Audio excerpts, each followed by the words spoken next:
Hello friends, நான் தான் உங்கள் அப்பாஸ் கிச்சன். இன்றைக்கி நம்ம வீடியோவில் என்ன பார்க்க போகிறோம்னா காஜு கத்லி செய்ய போகிறோம்.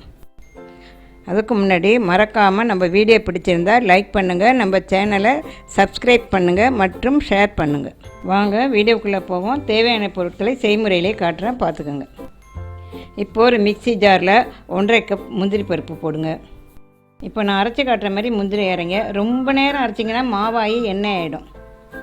இப்போது தவா வச்சு 3/4 கப்பு சுகர் போடுங்க. 1.5 கப்பு முந்திரிக்கு 3/4 கப்பு சுகர், அதோடு சேர்த்து 1/2 கப்பு தண்ணி விடுங்க. உங்களுக்கு ஏலக்காய் வாசனை பிடிச்சிருந்ததுன்னா கொஞ்சம் ஏலக்காய் போட்டுக்கோங்க. பாகு ரொம்ப தீயக்கூடாது, லைட்டாக சர்க்கரை கரைஞ்சால் போதும். அதில் இந்த முந்திரி பவுடரை கொட்டி கிளறுங்க. மெதுவாக ஸ்லோ ஃப்ளேமில் வச்சுக்கோங்க.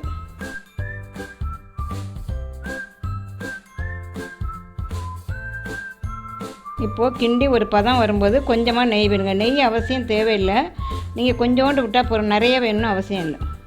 இப்படி கொஞ்சம் ஒட்டாமல் வர வரைக்கும் கிண்டி விட்டிங்கன்னா போதும். இப்போது ஒரு பட்டர் பேப்பர் எடுத்து அதில் கொஞ்சமாக நெய் தடவிக்கங்க. இப்போது அந்த பட்டர் பேப்பரில் நம்ம அடுப்பில் இருந்து இறக்கி அந்த முந்திரி பேஸ்ட்டை அதில் போடுங்க.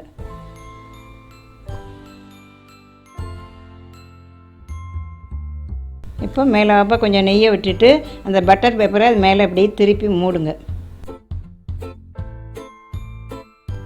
இப்போது நான் செய்கிற பெரிய மெதுவாக சப்பாத்தி குழவி வச்சு உருட்டுங்க. இப்போது நம்ம எடுத்து வச்சுருக்க காஜு கத்திரியை டைமண்ட் ஷேப்பில் கட் பண்ணிக்கோங்க. இல்லைன்னா உங்கள் விருப்பப்பட்ட சைஸில் கட் பண்ணிக்கோங்க, நல்லாயிருக்கும். உங்கள்கிட்ட பட்டர் பேப்பர் இல்லைன்னா அந்த சப்பாத்தி கல்லையே போட்டு மெல்ல கொஞ்சமாக நெய் தடவிட்டு போட்டு சின்ன சின்னதாக கட் பண்ணிக்கோங்க. இப்போது காஜு கத்லி ரெடி. சூப்பராக இருக்கும், ஈஸியாக இருக்கும். செஞ்சு பார்த்துட்டு சாப்பிட்டுட்டு கமெண்ட்டில் சொல்லுங்கள். மறக்காமல் நம்ம வீடியோ பிடிச்சிருந்தால் லைக் பண்ணுங்கள், நம்ம சேனலை சப்ஸ்கிரைப் பண்ணுங்கள் மற்றும் ஷேர் பண்ணுங்கள். நன்றி, வணக்கம்.